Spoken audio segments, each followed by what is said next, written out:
Bonjour à tous. Bonjour. J'espère que vous allez tous bien, chers frères et sœurs en Christ, chers amis.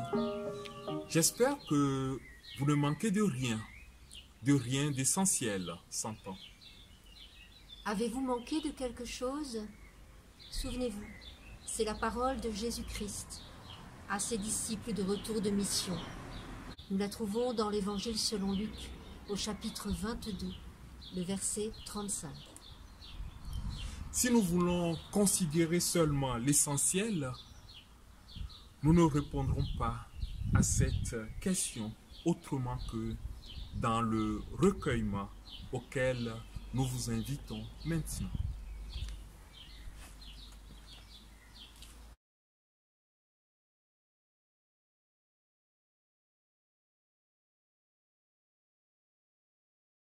Dieu notre Père, toi qui connais nos manques ou notre manque essentiel, veuille ouvrir nos yeux à ta grâce, afin de contempler ô combien, par tes bras d'amour, tu nous entoures, même dans nos manques.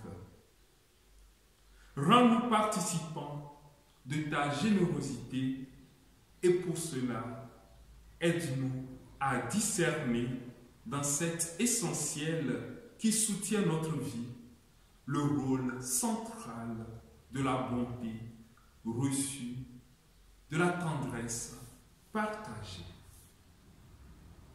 Si nous avons cela dans notre vie, alors que surgisse en nous comme de l'eau vive, de la reconnaissance qui nous fera répondre comme les disciples de Jésus. Non, Seigneur, nous n'avons manqué de rien. Amen.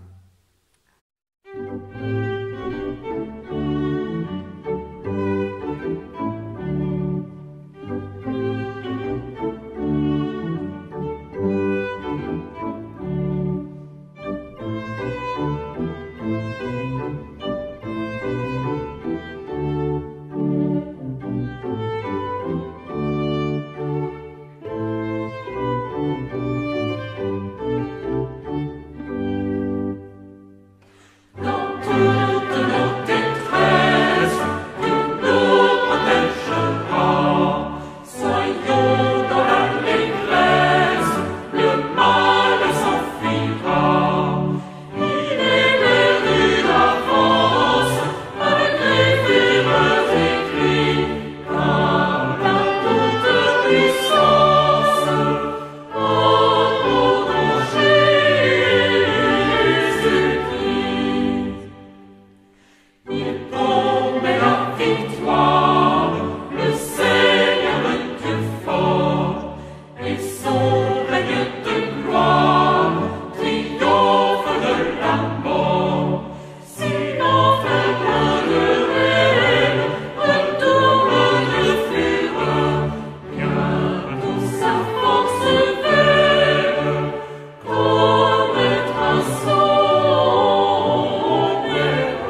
Nous lisons dans les textes du jour, dans l'Évangile selon Jean, au chapitre 10, les versets 14 à 17.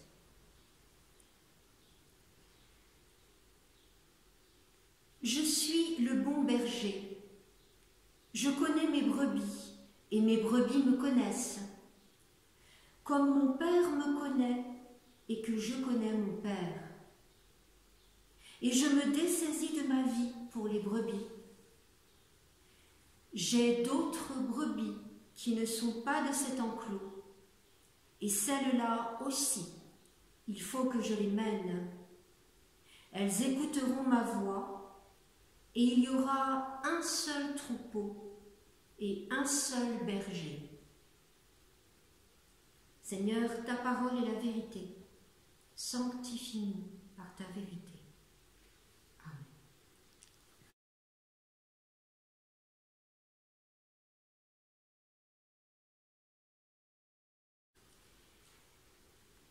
Ma sœur, mon frère, dans ces temps comme en tout temps, nous avons ce trésor.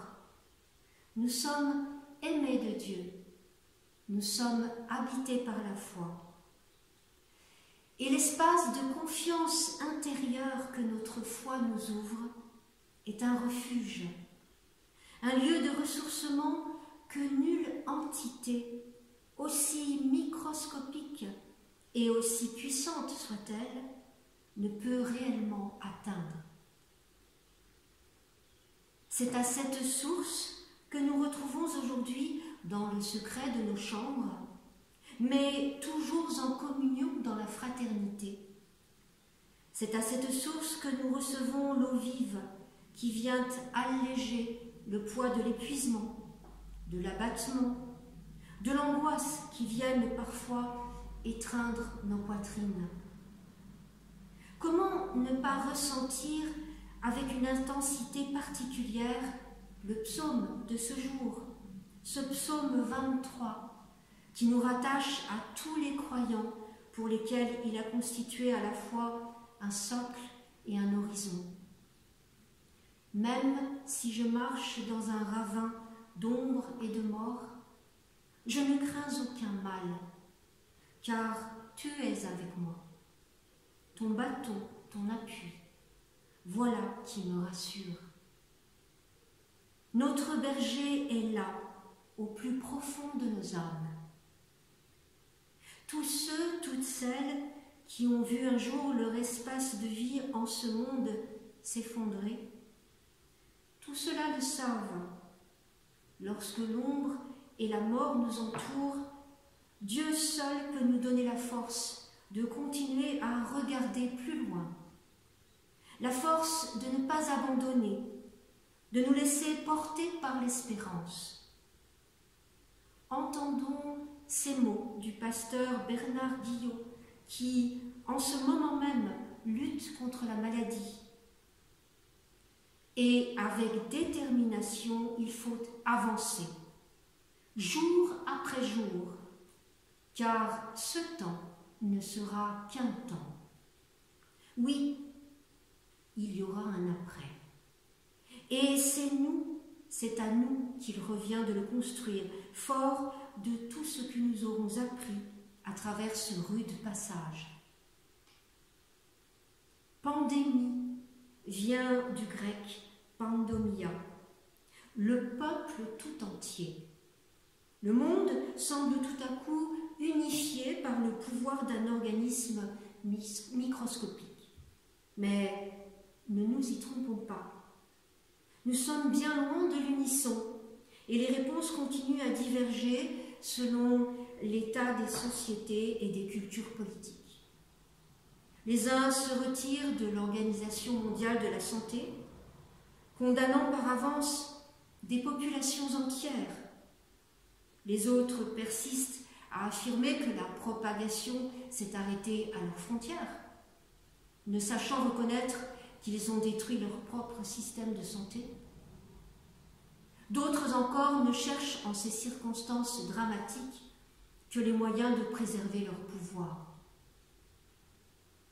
Nous avons la chance de vivre dans un environnement où la vie humaine compte, où des soignants qui depuis des années se battaient pour défendre notre système de santé se donnent aujourd'hui sans compter, où des corps de métier qui souffraient de ne pas même être regardés sont reconnus aujourd'hui en première ligne pour que nous puissions nous nourrir, circuler dans des espaces désinfectés et pour maintenir les moyens de communication qui nous permettent de lutter contre l'isolement, de nous accompagner mutuellement et de soutenir les personnes fragilisées, les familles en deuil. Nous avons la chance de vivre dans une région du monde où les autorités sont à la tâche pour chercher dans des circonstances inédites les moyens de protéger la vie. Dans une société où tant et tant d'initiatives jaillissent pour manifester la solidarité au-delà des clivages. Il nous revient de porter dans notre prière toutes les réalités du monde, qui de loin ne s'est pas unifié sous l'effet d'une pandémie, mais qui, au contraire, dans des circonstances où un même sujet concerne toute la communauté humaine, voit les différentes forces se manifester clairement. Et dans le monde visible, nous avons une responsabilité en tant que chrétiens, en tant que membres de la communauté des croyants, là où nous nous trouvons, car même le plus petit geste est un témoignage de l'amour de Dieu qui nous englobe dans la fraternité avec toute l'humanité. Selon les mots du pasteur Mark Fritsch, nous avons à inscrire la bonne nouvelle au cœur du vivant. Amen. Amen.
Unissons-nous dans la prière.